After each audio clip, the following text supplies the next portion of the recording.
네, 오늘은 믿음, 소망, 사랑 시리즈 중에 사랑 시리즈 두 번째 시간입니다.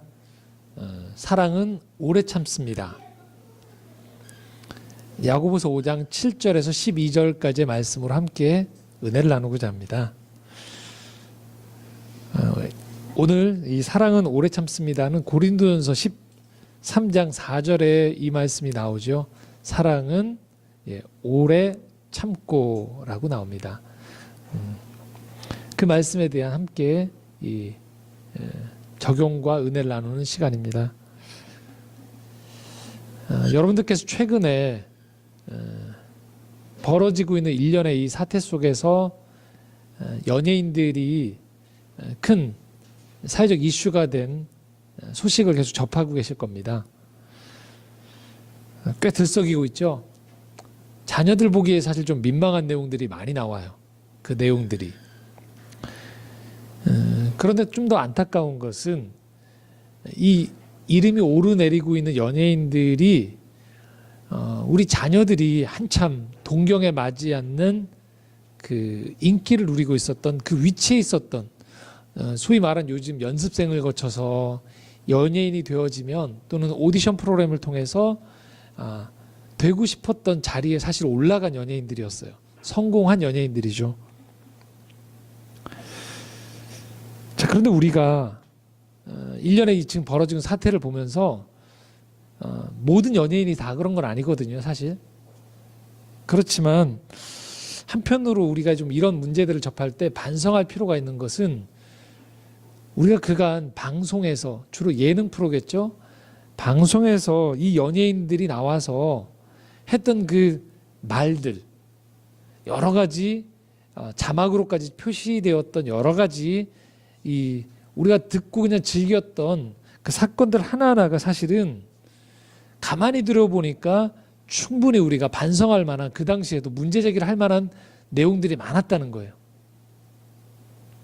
그런데도 우리는 그것을 그냥 희화화하고 이 사람들이 방송에 나와서 보여주고 있는 그 호화로운 생활들 또는 어떤 성에 대한 개방적인 생각들, 어린 나이에, 비교적 어린 나이죠, 물질적인 인기를 누린 것에 대해서 동경하고 우리가 바라는 것이다 라고 하면서 환호를 사실은 매스미디어나 또 거기에 동조했던 수많은 대중들이 있었다는 걸 우리가 간과하면 안 되거든요. 그냥 이 사건 하나를 저 사람들 개인의 일탈행위로만 치부하고 그들을 비난함으로 말미암아 우리가 거기에서 면제가 된 듯이 이야기하는 것, 절대적으로 이런 사건들을 볼 때 우리가 피해야 되는 생각들이거든요. 우리 사회가 사실 뭔가 홀린 듯한, 엉뚱한 것에 홀린 듯이 이런 사람들을 폄하했거든요. 성실히 일하는 것, 또 당장에 그 가치가 드러나지 않지만 분명 세상에 필요한 일이다라고 여기면서 한 땀 한 땀 자신의 삶을 진실함과 성실함으로 채워갔던 사람들을 우습게 여기거나 또 바보로 만들었던 건 아닌지 좀 우리가 반성해야 된다는 거죠. 저도 가끔 그 표현을 쓰고 아마 여기 계신 분들도 종종 그 표현을 쓰는 걸로 알고 계세요. 뭐 전직 대통령조차도 공식적인 자리에서 이 표현을 썼으니까요. 대박이란 표현. 대박이다 이러잖아요.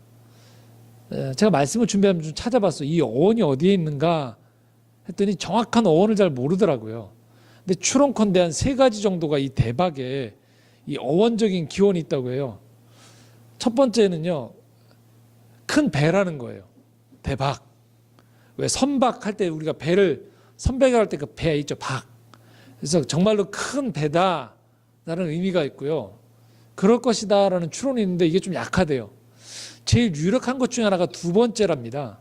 그게 뭐냐면 노름에서 여러 패를 잡고서 물주 노릇을 하는 일, 또는 그렇게 해서 얻은 몫을 가리킬 때 박이란 표현을 쓴대요. 그러니까 대박이다 그러면 이게 쉽게 말하면 여러 번 패를 잡아서 큰 돈을 얻은 것, 그야말로 횡재한 돈을 일컬을 때 대박이란 표현을 쓴다고 하는 거예요. 노름에서 쓰는 표현이라는 거죠. 또 세 번째는 우리가 알고 있는 이 흥부 놀부에서 흥부가 제비가 물어주던 박씨가 이렇게 자라가지고 이렇게 한 번에 이렇게 박을 썰면서 이렇게 부자가 된 세 가지가 좀 유력하지 않는가라는 설이 있더라고요. 제가 찾아보니까. 근데 공통점이 있어요. 이건 뭐냐면요. 노력해서 얻는 것을 넘어서는 툭하니 떨어지는 큰 일을 바라는 바람이 그 안에 담겨져 있다는 거. 이 대박이라는 표현에. 이 대박이란 표현과 이렇게 뭔가 툭하니 떨어져서 큰 횡재를 겪는 것, 그것이 진짜 성공이다라고 생각하는 사이에 사라져버리는 것들이 있습니다. 여러 가지가 있는데 그 중에 한 가지가 뭐냐면 시간의 힘이 사라져버려요. 시간을 거쳐야만 얻을 수 있는 노력들에 대해서 시간을 통해서 일정 기간 기다려야만 되는 것들에 대한 가치들이 사라져버리는 거예요. 그러면서 우리 사회에 점점 자취를 감춰가는 게 있습니다. 리차드 세넷이라는 그 사회학자가 이런 표현을 썼어요. 책 제목 자체도 그래요. 장인이 사라져버린다는 거예요. 장인이 뭐죠? 한 재능, 하나의 기술, 하나의 어떤 특기를 오랜 시간을 거쳐서 외로움과 고독, 사람들의 어떤 시선을 초월한 가운데에서 자기의 인생을 거기에 담그는 거거든요. 그래서 그 시간의 힘이 축적되어져서 어느 순간에 범접할 수 없는 깊은 이 힘이 나오는 것, 초월적인 재능이 나오는 것, 그것을 통해서 많은 사람들에게 감동을 주는 것, 그것이 바로 장인이거든요. 이게 사라져버린다는 거죠. 그러다 보니까 현대사회에서 어떤 일이 벌어지느냐, 이 마케팅이라고 하는 것, 누군가에게 뭐 상품을 판다든지 많은 사람들이 모일 때에 어디로 가느냐, 이 장인에게 가는 게 아니고요. 마케팅에서 요새 가장 집중하는 게 있습니다. 컨셉이에요. 컨셉을 잘 잡아야 된다는 표현을 써요. 그러니까 아이디어라는 거죠. 자, 저는 아이디어와 컨셉을 폄하하는 게 아닙니다. 그런데 그 컨셉만 잘 잡아서 대중들의 SNS라든지 이 미디어에 노출이 되어지면 사람들이 몰리게 된다는 거예요. 강화도에 지금 아주 뜨고 있는 카페가 있어요. 어마어마하게 큰 공장이 폐허로 변했는데 그것을 눈 밝은 어떤 이런 계통의 눈 밝은 분이 기획을 해서 한 3년 정도 준비를 해서 카페를 개설한 거죠. 오픈한 거죠. 인스타그램에 지금 엄청나게 올라오더라고요. 거기가 사진을 찍은 사람들. 주말에는 커피를 먹으려면 1시간 가까이 줄을 설 정도로. 근데 가보면 잘 차린 카페가 아니고요. 커다란 공장에 이렇게 테이블이 곳곳에 놓여 있고 여러 가지 것들이 있다라는 거죠. 몰려드는 거죠. 또 어떤 사진관은 특이하게 아주 개화기 때 컨셉을 잡아놓는 거예요. 거기 가면 그래서 세련된 옷을 입는 게 아니고 오히려 그 당시에 옷을 입고서 그 당시 사람이 된 양 이렇게 사진을 찍는 거죠. 자, 이게 다 뭘까요? 컨셉이거든요. 자, 컨셉의 특징은 뭘까요?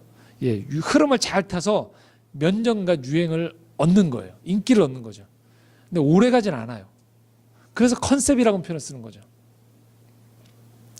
사람들은 거기에 SNS에서 좋아요를 누르거든요. 몰린단 말이죠. 거기 가서 나도 또 동참해서 이 흐름에 뒤처지지 않았음을 증명해내고 싶어 하고요. 자, 이런 것들이 계속되어지면요. 어떤 일이 벌어지냐면요. 한 지역에서 오랫동안 머물면서 관계 맺는 것에 약해져요. 왜요? 내가 좋아하는 것을 계속 돌아다니면서 인터넷상이든 환경에서 계속 눌러다니는 거거든요. 거기 한번 가서 사진 찍으면 되거든요. 그럼 그게 마치 내가 누린 것처럼 되거든요. 한 지역에 오랫동안 저 사람을 싫어해도 같이 마을에 머물면서 결국은 이해하는 과정을 거치는 것. 한 직장에서 기호가 맞지 않고 성향에 맞지 않는 사람들이 결국은 더불어 살아가는 가운데에서 그를 이해하는 과정이 있고 그 사람의 못 봤던 장점을 이해하는 과정이 발현되어지는 것, 이것은 뭐냐면 시간이 흘러야 돼요. 돌아다니면서 좋고 컨셉만 찾아다닐 때는 결코 얻을 수 없는 힘이거든요. 이런 매력들과 이런 힘들이 점점 사회에서 사라져버리는 거죠. 그래서 점점 사람들은 외로워져요. 고독해져요.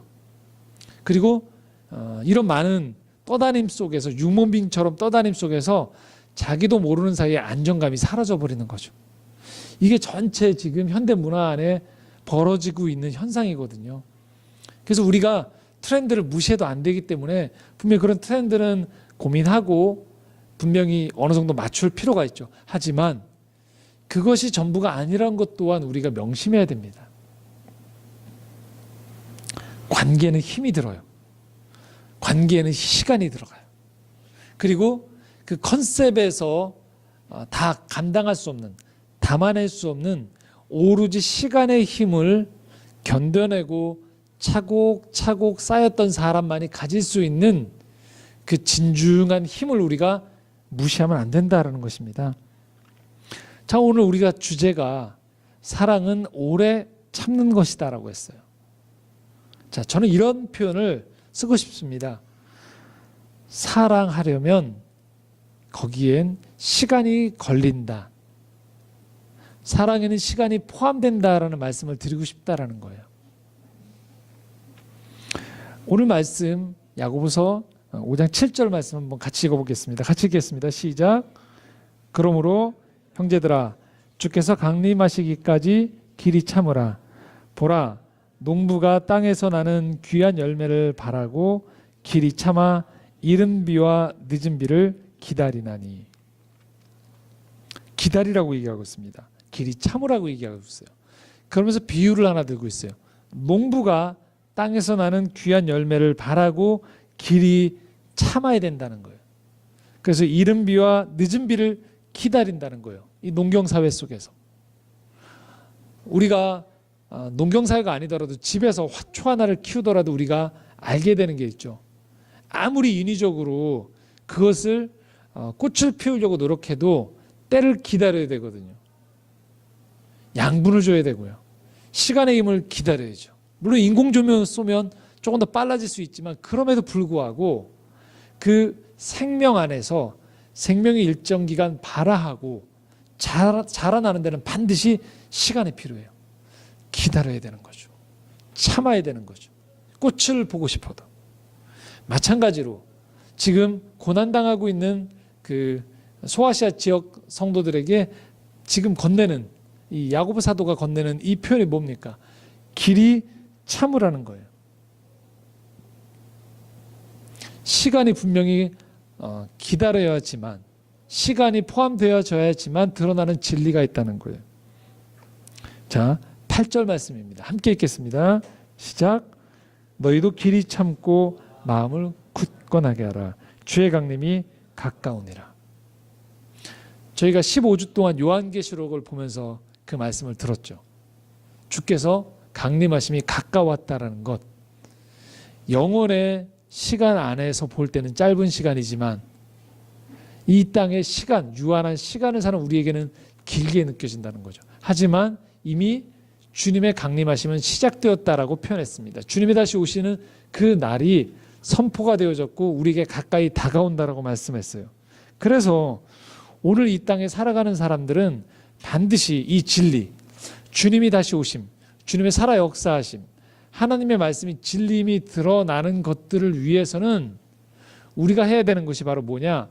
오래 참음, 기다림이라고 했습니다. 동일합니다.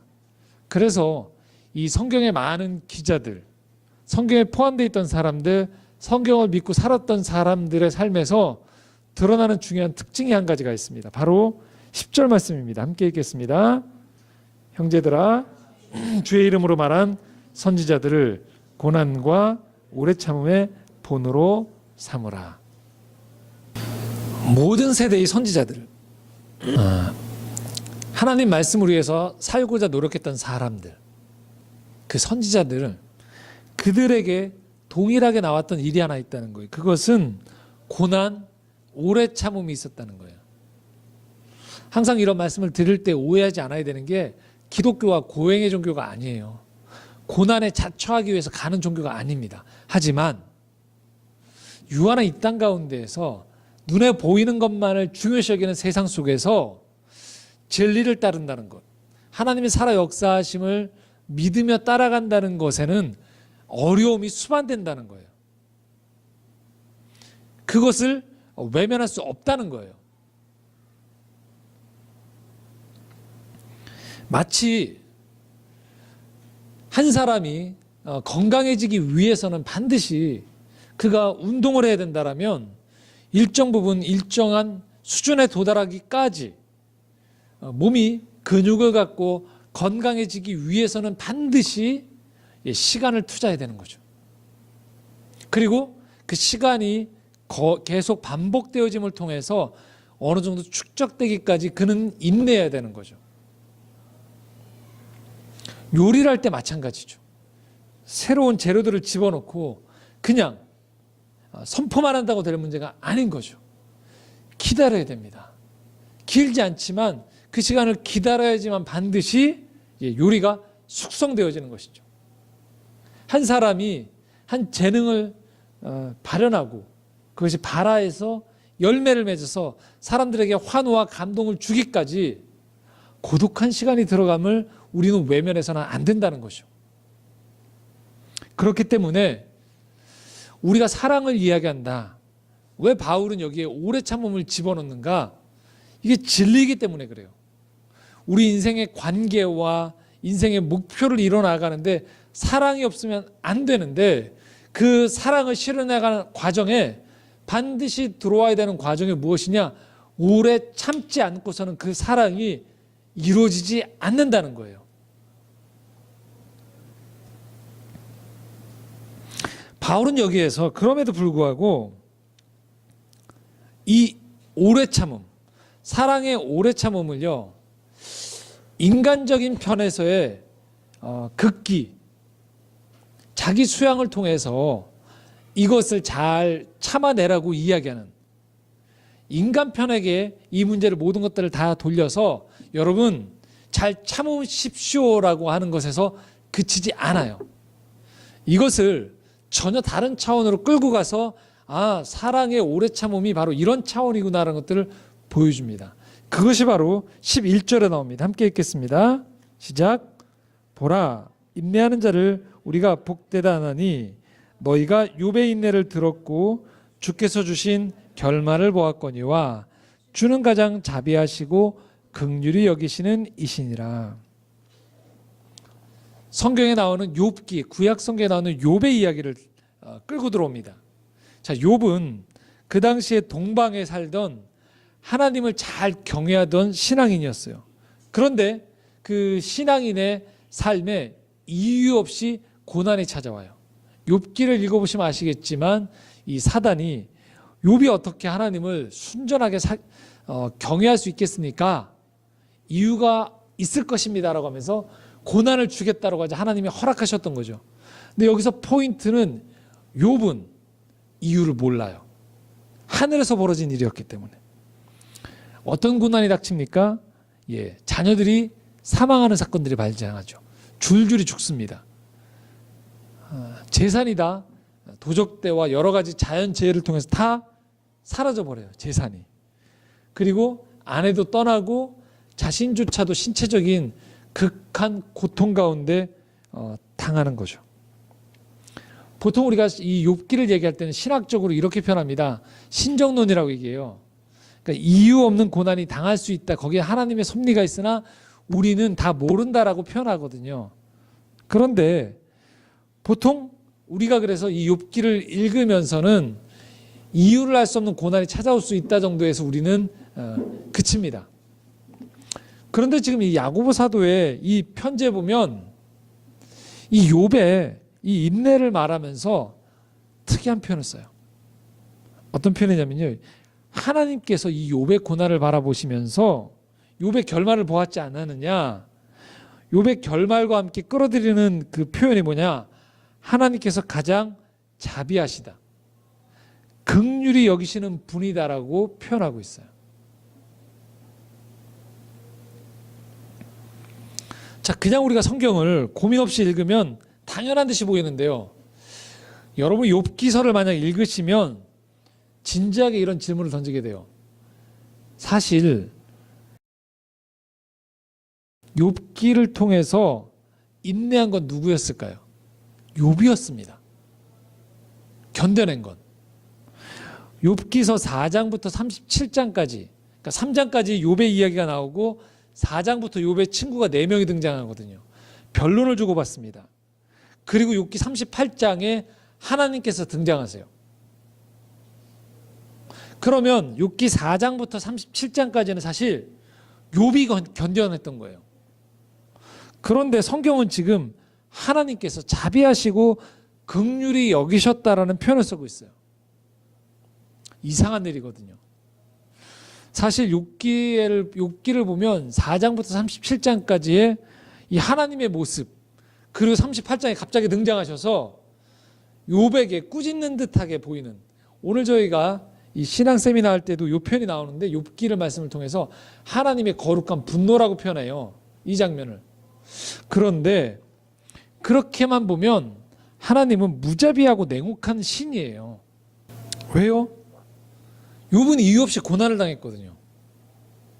그런데 38장에 하나님께서 등장하셔서 네가 내가 천지를 창조할 때 거기 있었느냐라고 물어보시면서 욥에게 겸손하라고 얘기하는 표현이 나오거든요.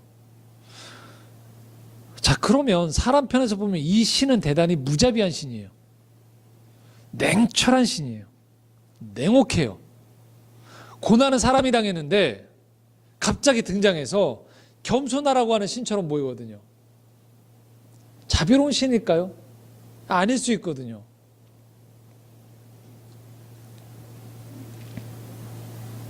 그런데 지금 이 야고보 사도가 이 야고보서를 통해서 뭐라고 표현하냐면 주는 가장 자비하시고 긍휼히 여기시는 분이라고 표현하고 있어요. 자, 이게 뭘까요? 바로 여기에 이 신앙의 비밀이 담겨 있습니다. 자, 무엇이냐? 우리가 사랑한다고 하면서 하는 일이 있어요. 그것은 사랑하면 모든 고통을 일시에 다 제거하는 쪽으로만 몰아갑니다. 사랑하기 때문에. 그런데 정말 그게 진실일까를 한번 생각해 볼 필요가 있다는 거예요. 우리가 사랑한다라면 그래서 고통을 빨리 없애주고 싶어 하거든요. 그런데 야고보서 5장 이 말씀을 토대로 우리가 가만히 묵상해 보면 이런 추론이 가능하다는 거예요. 하나님은 무정하게 하늘 위에서 욥의 고난을 팔짱 끼고 쳐다보면서 그래 이 시험을 통과해라 라고 하는 피도 눈물도 없는 냉철한 신이 아니라는 거예요. 욥이 그 고난을 당하고 있었을 때 하나님 그 욥을 바라보시면서 너무 마음이 아프신 거죠. 그 욥의 고난에 함께 하신 거죠. 욥의 고난 속에서 하나님은 그래 견뎌봐라. 그리고 네가 다 통과하고 나면 내가 상을 주리라 하는 그런 신이 아니라는 거예요.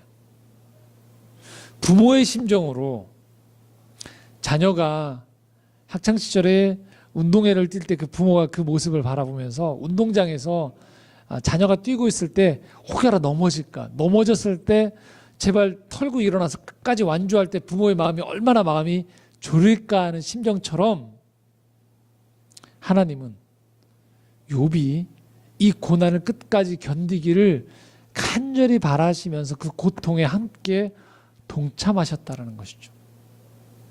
그래서 기꺼이 그 하나님의 마음을 담은 야고보 사도는 하나님은 이 욥의 결말을 보면서 단순히 끝을 좋게 줬기 때문이 아닌 그 과정 가운데에서도 함께 하셨던 하나님을 묵상하는 가운데 그는 하나님을 가장 자비하시고 긍휼히 여기시는 분이다라고 얘기했을 것이라.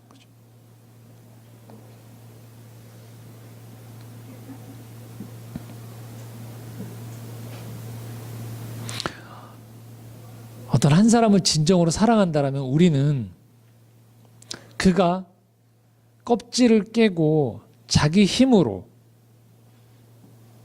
고치를 벗어나고 나비가 되기를 원하죠. 기다려줘야 되는 것이죠. 한 사람이 장성한 성인으로 자기 걸음을 하기 위해서는 부모가 모든 것들을 다 떠넘겨줘서는 안 된다는 것을 알고 있죠. 그래서 힌트와 단서를 주되 그 자녀가 성장하기까지 우리는 지켜보거든요. 진정으로 사랑한다라면 그 사람 속도에 맞춰서 기다려주는 수고를 그 사랑하는 사람은 해주게 되어 있다는 것이죠. 그래서 우리는 알게 되는 거죠. 어떤 일에 있어서 기다림과 성숙의 시간이 있을 때 그 일이 훨씬 더 가치로워진다는 것을 우리는 깨닫게 되어지는 겁니다. 어쩌면 서두에 언급했던 그 연예인들은 비록 본인들 또한 연습생의 시간들이 있었을지 모르지만 너무 빨리 또 너무 많은 것들이 한꺼번에 몰려왔었겠죠. 본인이 감당하는 것들을 넘어서는 천문학적인 어떤 부와 명예, 인기가 그들을 도리어 더 빠른 인생의 나락으로 그들을 떨어뜨렸을지도 모른다라는 것이죠. 저는 마음으로 이 언론에 나오는 친구들을 바라보면서 그런 생각을 갖습니다. 한편으로는 비난하고 마땅히 그것들에 대한 책임을 져야 되는 것이 당연하죠. 근데 그들의 개인의 인생으로 봤을 때 먼 남은 인생을 그들이 반성하면서 사회와 그들에게 인기를 줬고 기대를 했던 사람들에게 속죄하면서 다른 가치적인 삶을 살기를 응원하는 마음 또한 있습니다. 왜? 인생은 훨씬 더 길거든요. 그들이 살았던 시간에 비해서.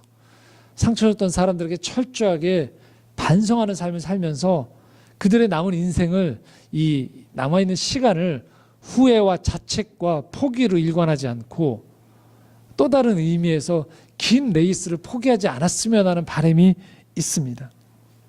그런데 우리는 어떻습니까? 이 모든 것에서 시간을 뺏어가 버려요. 빠른 응답, 빠른 결말, 빠른 완벽주의를 원하게 되는 거죠. 서로 간의 상처와 실망 가운데 살 수밖에 없고요. 우리 스스로에게도 그래서 어쩌면 우리는 우리 자신에게 많은 실망을 하면서 살게 되어 있습니다. 그런데 주님이 오늘 우리에게 이렇게 말씀하신다는 거예요. 진정한 사랑에는 시간이 걸린다는 거예요. 오래 참아야 된다는 거예요. 하나님이 여러분을 참아주고 계시다라는 거예요. 그래서 저는 이 시간 여러분에게 하나님이 이렇게 말씀하시는 걸 들었으면 좋겠습니다. 하나님도 나를 기다려주신다. 지금 여러분의 모습에 모든 것들을 다 걸지 마십시오. 사랑이신 하나님이 오래 참으신대요. 여러분의 지금의 모습이 전부가 아니라는 것이죠. 여러분에게 여러분 여유를 주십시오. 기다려 주십시오. 그리고 여러분에게 지금 남아있는 시간들 속에서 한 번의 대박을 꿈꾸기보다 그 시간의 힘을, 하나님이 허락한 시간의 힘을 믿고 성실과 정직과 그리고 부지런함으로 부지런히 씨를 뿌리고 거기에 양분을 주시고 인내와 수고와 기다림을 더하십시오. 더하여서 여러분 주변 사람들을 그렇게 바라보시라는 거예요. 여러분 안에 분노가 있습니까? 여러분 안에 짜증과 그리고 상처가 깊습니까? 그런데 기다리십시오. 그들을 위해 사랑의 씨를 뿌리십시오. 기도해 주시고요. 한번 손을 내밀고 그 내밀었던 손이 거절당해도 포기하지 마시라는 거죠. 왜요?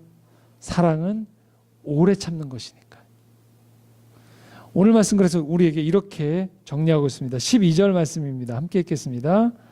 내 형제들아 무엇보다도 맹세하지 말지니 하늘로나 땅으로나 아무 다른 것으로도 맹세하지 말고 오직 너희가 그렇다고 생각하는 것은 그렇다 하고 아니라고 생각하는 것은 아니라 정죄받음을 면하라. 자, 여기 보면 맹세하지 말라는 표현이 나와요. 그냥 말로 한 번에 때우지 말라는 거예요.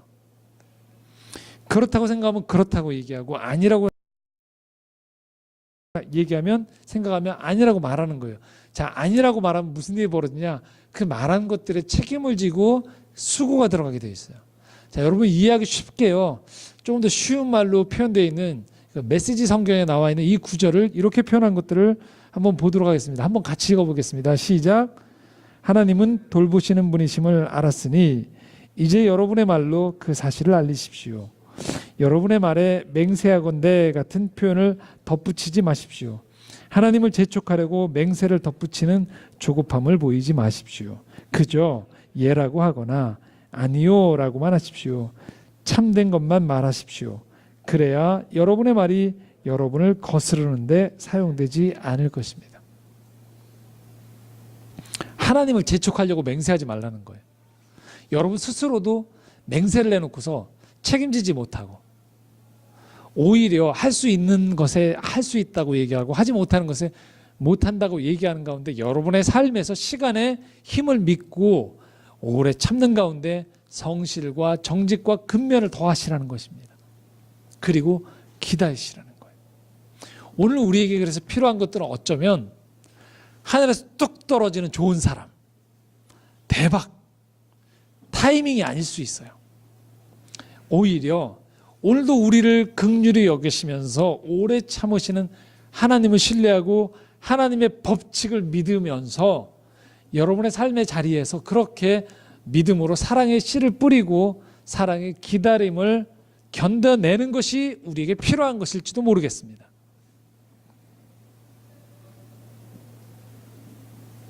하나님은 꾹 참고 계신 게 아니에요.